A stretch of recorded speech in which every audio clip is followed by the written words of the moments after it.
Keluar semuanya. Laknatullah. Uqsimu billahil azim. Putar. Keluar, putar.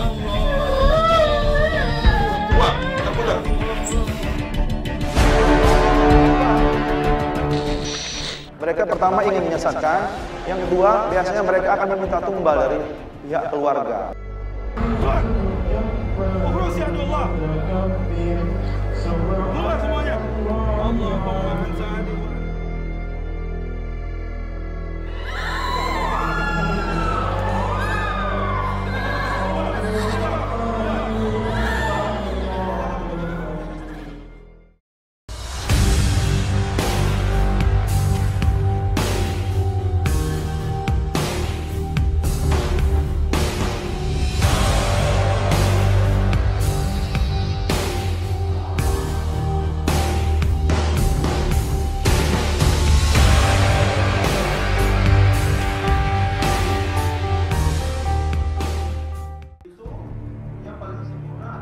Assalamualaikum warahmatullahi wabarakatuh. Pemirsa Hasanah yang dirahmati Allah, pagi ini kami kembali hadir ke hadapan Anda untuk berbagi kisah saudara-saudari kita yang berjuang mencari kesembuhan dari jalan Allah Azza wa Jalla melalui pengobatan ruqyah syariah. Kali ini tim Ruqyah Trans 7 bersama Ustadz Perdana Ahmad melakukan perjalanan ke kota Salatiga, Jawa Tengah. Perjalanan kali ini untuk membantu salah satu pasien yang bernama Indah. Ia sering mengalami gangguan jin apabila sedang berada di rumahnya. Indah yang saat ini berstatus sebagai seorang pelajar di salah satu sekolah menengah atas di kota Salatiga merasakan gangguan yang dialaminya, membuat dirinya semakin jauh dari Allah dan keluarganya, sehingga hubungan Indah dan kedua orang tuanya kurang harmonis, terutama kepada sang ayah. Yang dirasain setiap hari itu banyak digandrungi sama perasaan-perasaan gelisah yang pertama. Terus juga hatinya itu cenderung untuk menghindar dari perintah-perintah Allah. Dan banyak banget sering ada bisikan-bisikan ingin mencari hal-hal yang baru di luar, lebih memilih untuk pergi di luar dibandingkan di rumah. Rasanya benar-benar nggak betah. Karena didorong keinginan yang kuat untuk memperbaiki hubungannya dengan sang ayah, Indah pun mengajak ayahnya untuk mengikuti ruqyah dan bertobat dari kebiasaannya yang aneh. Ayahnya sering mengunjungi salah satu mata air di kota Salatiga. Di mata air itulah sang ayah melakukan ritual, yaitu berendam di dalam mata air yang ia percaya akan membuat keluarganya semakin sejahtera dan bahagia.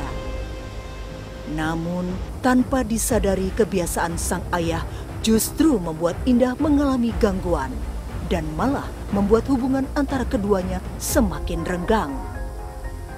Ketika kita meminta bantuan jin, maka hakikatnya ya, jin itu tidak akan begitu saja menerima bantuan tidak akan begitu saja ingin membantu kita, kecuali memang mereka pertama ingin menyesatkan. Yang kedua, biasanya mereka akan meminta tumbal dari pihak keluarga.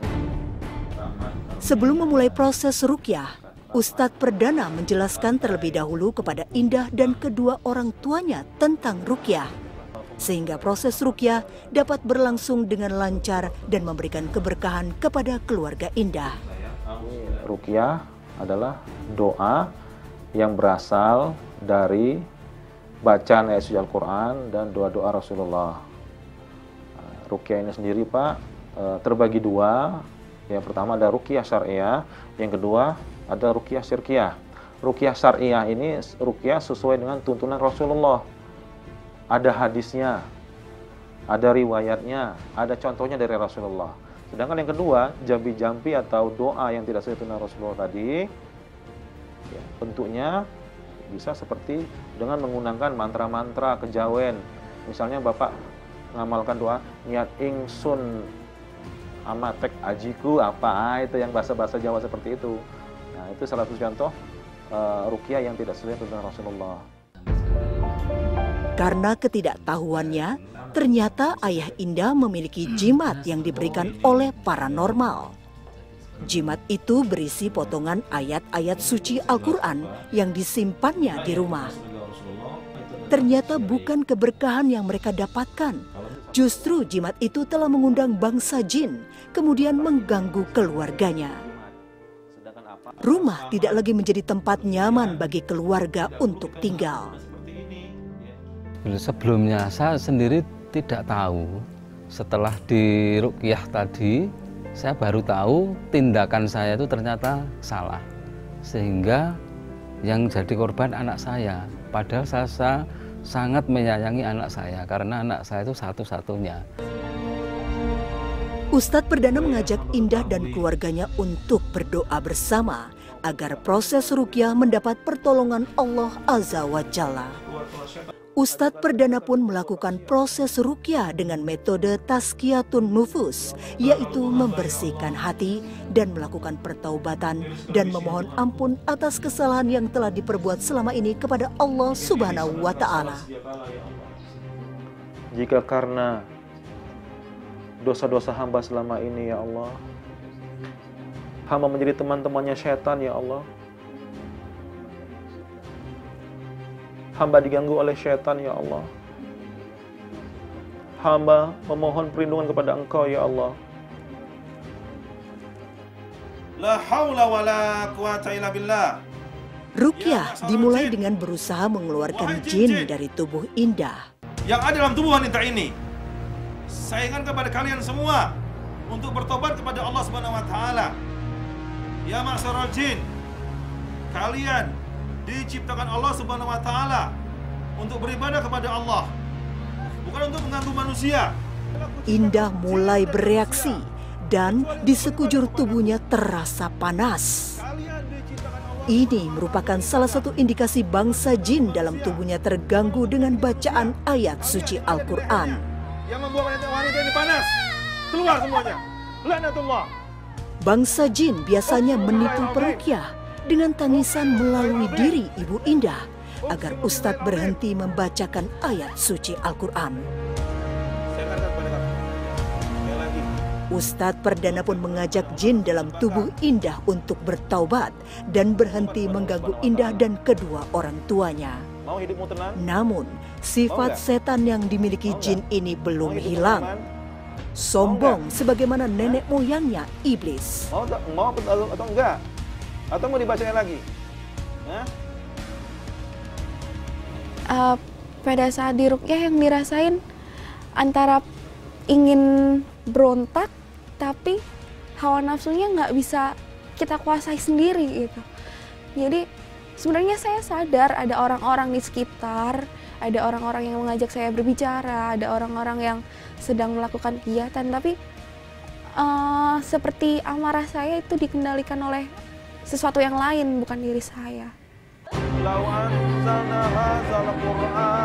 Ustadz Perdana mencoba meruqyah jin zolim yang diduga mendiami tengkuk Indah yang selama ini membuat Indah sakit.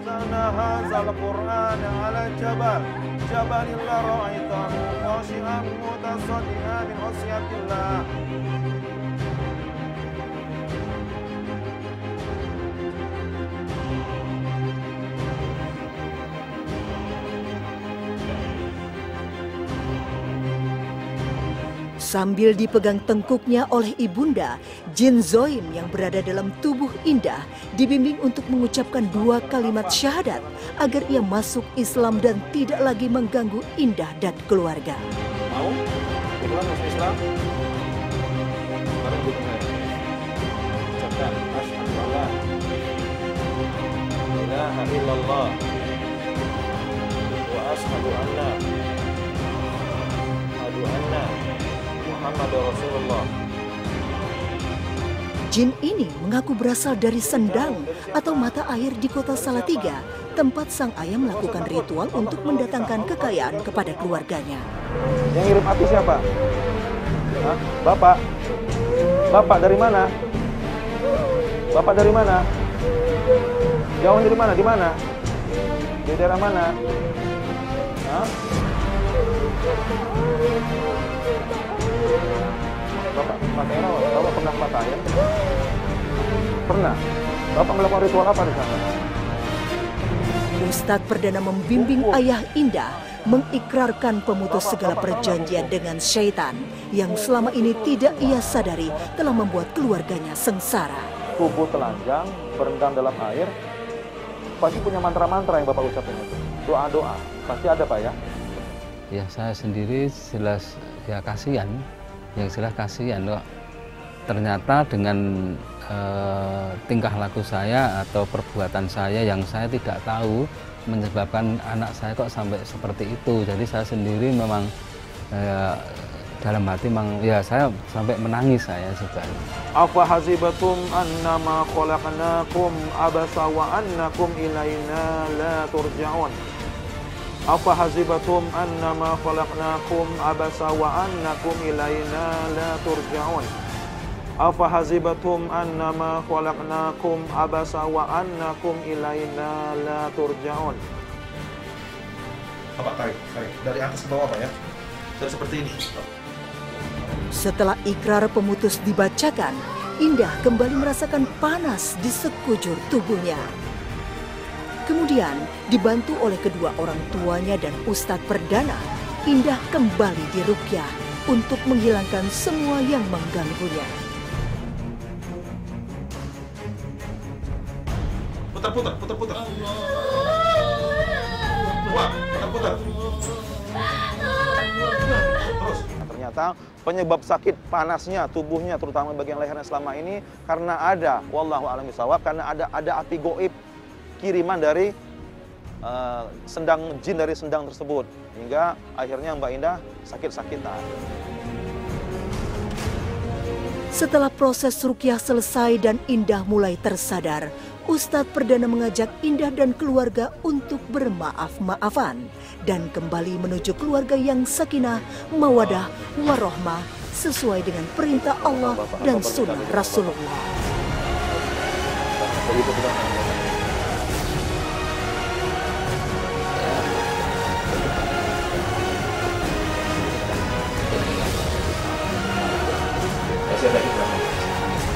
Setelah diruqyah, alhamdulillah perasaannya menjadi lebih tenang, menjadi enteng, dan beban-beban tentunya terkurangi dari dalam diri. Ya, semoga ayah kembali ke jalan Allah, semoga ayah sadar, terbuka hatinya, semoga ayah bisa kembali seperti sedia kala, menjadi imam yang baik buat saya dan ibu. Jimat menjadi sumber penyakit dan gangguan jin. Dia harus segera dimusnahkan dan dibakar. Wallahu ahad, Allahu samad, lam yalid walam yulad walam yakul lahu kufuwan ahad. Di rumah tersebut harus bersih dari semua bentuk kesyirikan. Karena kemarin kita tahu bersama ya bahwa ternyata karena ketidaktahuan juga orang tuanya sempat juga meminta jimat-jimat kepada oknum-oknum ya dukun tapi berkedok kiai. Dosa syirik tidak hanya telah menentang Allah Ta'ala, juga telah menzolimi diri sendiri. Karena itu, tak ada cara lain kecuali bertobat memohon ampunan Allah dan kembali ke jalan yang lurus. Sebesar apapun dosa kita, ketika bertobat dengan sungguh-sungguh, niscaya Allah akan mengampuni kita. Allah berfirman yang artinya, dan barang siapa yang mengerjakan kejahatan dan menganiaya dirinya, kemudian memohon ampun kepada Allah, niscaya ia mendapati Allah Maha Pengampun lagi Maha Penyayang.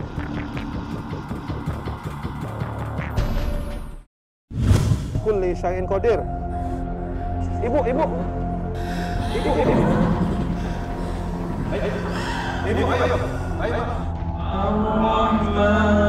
Ruqyah syariah sebagai pengobatan yang disunnahkan oleh Rasulullah Shallallahu Alaihi Wasallam telah menarik banyak peminat Muslim Indonesia, termasuk di kota Semarang, Jawa Tengah. Tim Ruqyah Trans 7 bersama Ustadz Perdana ikut berbagi ilmu ruqyah syariah untuk membantu saudara-saudara kita yang mengalami berbagai penyakit, baik medis maupun non-medis, seperti yang dialami oleh Lucy, seorang gadis remaja yang masih duduk di bangku sekolah menengah atas. Lucy dan ibunya jauh-jauh dari Magelang mengikuti pelatihan ruqyah di kota Semarang karena ibunda Lucy merasa ada sesuatu yang aneh dalam diri Lucy. Kalau dia lagi capek apa emosi, itu kayak yang nggak mau ditanya, sering langsung marahnya gitu. Terus kalau dia sudah marah itu susah dikendalikan gitu, ngomong apa kotor keluar dari mulutnya, kasar. Kayak yang bukan dialah yang ngomong gitu. Lucy pun mengakui ada keanehan dalam dirinya. Ia sering merasa tiba-tiba pikirannya kosong dan tak sadarkan diri. Bahkan untuk beribadah pun, Lucy kerap diganggu oleh jin, sehingga ia sering tak melanjutkan ibadahnya. Yang sering ngerasain tuh gimana ya? Sering marah, sholatnya nggak fokus, baca Quran, mesti sakit kepala gitu. Ini dari mana ini? Saat pelatihan ruqyah berlangsung, Lucy pun hanya menampakkan raut wajah yang kosong, seperti orang kebingungan. Coba dengarkan lagi. Sambil menekan titik kepala dan membacakan ayat suci Al-Quran, Ustadz Perdana menasehati jin dan menyuruhnya keluar dari tubuh Lucy.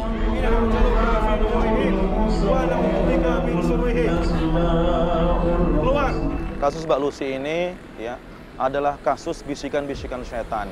Ya, di mana Allah Subhanahu wa taala telah berfirman, "Yuwasfisu fi sudurinas minal jinnati wan nas", yang membisikkan kejahatan dalam dada manusia dari setan jenis jin dan jenis manusia. Dan hal ini ya setan telah membisikkan ya untuk selalu melawan orang tua, untuk selalu membantah orang tua. Setan dalam tubuh Lucy mulai melakukan perlawanan karena terganggu dengan lantunan ayat suci Al-Quran.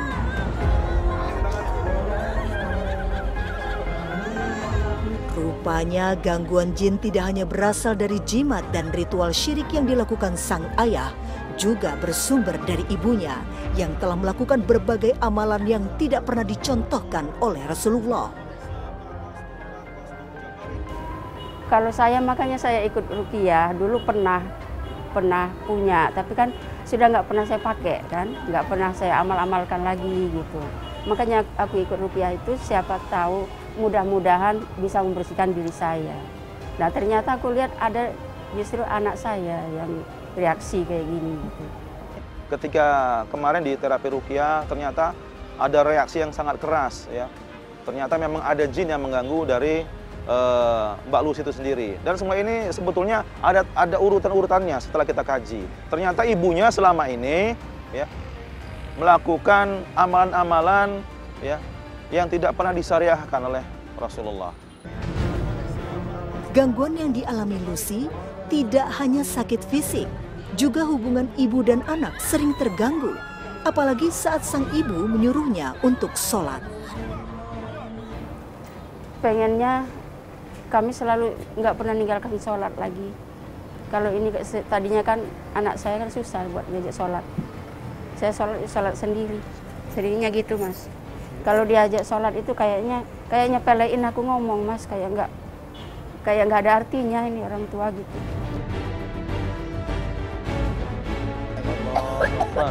Bismillahirrahmanirrahim. Muntah merupakan salah satu pertanda bangsa jin terganggu, kemudian keluar dari tubuh manusia karena tidak tahan dengan lantunan ayat suci Al-Quran. Namun, saat kembali di ruqyah, lagi-lagi Lucy memandang dengan tatapan kosong yang merupakan pertanda bahwa ia sedang dalam pengaruh jin zolim. Entah dari jin yang sama atau jin lain yang banyak menempati tubuhnya. Ustadz Perdana kembali mengajak jin dalam tubuh Lucy untuk bertobat dan keluar dari tubuhnya, seraya membacakan ayat suci Al-Quran. Namun, jin dalam tubuh Lucy hanya terdiam dan terus menangis. Metode yang saya lakukan pertama memang membacakan ayat suci Al-Quran secara langsung. Ketika jinnya yang ada dalam tubuhnya mulai menampakkan diri, mendakwahinya, ya, memasukkannya dalam Islam, ya, lalu saya tuntun dia untuk bersumpah, ya, untuk tidak masuk lagi ke dalam tubuh Mbak Lucy dan manusia manapun juga, dia saya suruh dia belajar Islam yang baik. Ya. Kayak mana, Mbak? Alhamdulillah, setelah didakwahi dan diajak masuk Islam, jin zolim mulai meninggalkan tubuh Lucy. Lucy pun berharap setelah diruqyah, dirinya bisa menjadi anak yang lebih baik dan lebih bisa mengontrol emosinya. Lebih bisa itu lagi lah, ngatur emosi lagi, sabar-sabar aja gitu, hadapin emosi secara dewasa, secara marah.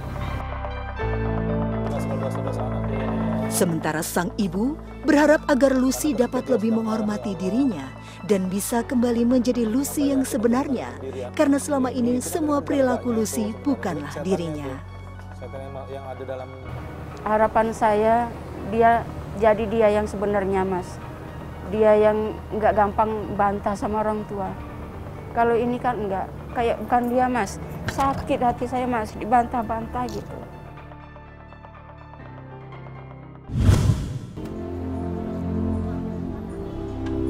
Ibu, mohon maaf Ibu, ini saya lihat buah-buahan Ibu di sini sehat-sehat semua Bu ya, luar biasa.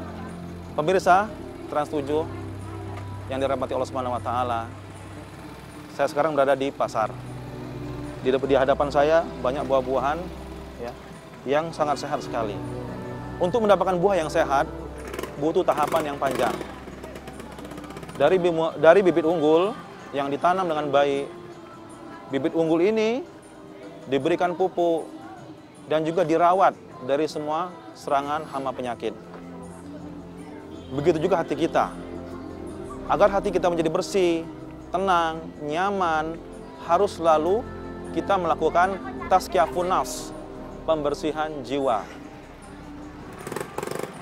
Hiasi setiap langkah kita, setiap aktivitas kita sehari-hari dengan berzikir kepada Allah Subhanahu wa taala. Ucapkan misalnya subhanallah, walhamdulillah, Allahu akbar. Dan bagaimana jika hati kita ternyata terkena gangguan-gangguan setan, seperti perasaan tidak nyaman, perasaan ketakutan berlebihan, fobia dengan sesuatu hal, dengan cara kita bersihkan hati kita dengan melakukan ruqyah mandiri. Lakukan ruqyah, teknik ruqyah ini setiap habis sholat. Tempelkan tangan di dada, lalu kita bacakan surah Al-Mu'minun ayat 97-98. Rabbi a'udzubika min hamazati syayatin wa a'udzubika rabbi ayahdurun.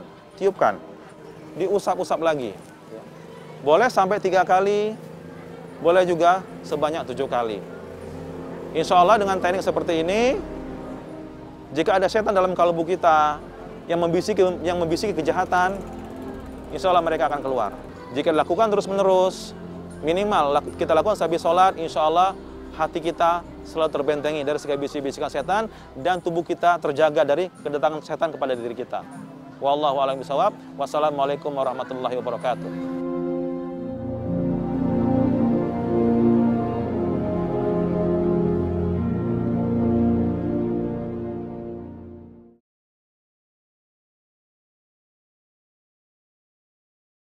Maupun tidak hamba ketahui ya Allah. Pemirsa Ruqyah Trans 7, karena ketidaktahuan kita, syaitan dari kalangan bangsa jin dengan mudah memperdaya kita sehingga kita berada dalam kuasanya. Syaitan selalu berusaha untuk menjauhkan kita dari ibadah hingga lupa dengan semua perintah Allah Subhanahu wa Ta'ala. Marilah kita kembali pada sunnah Rasulullah yang barangkali terlupakan ini. Antara lain dengan ruqyah, karena ruqyah mudah, berkah, dan sunnah. Terima kasih atas perhatian Anda. Wabillahi taufik wal hidayah. Wassalamualaikum warahmatullahi wabarakatuh.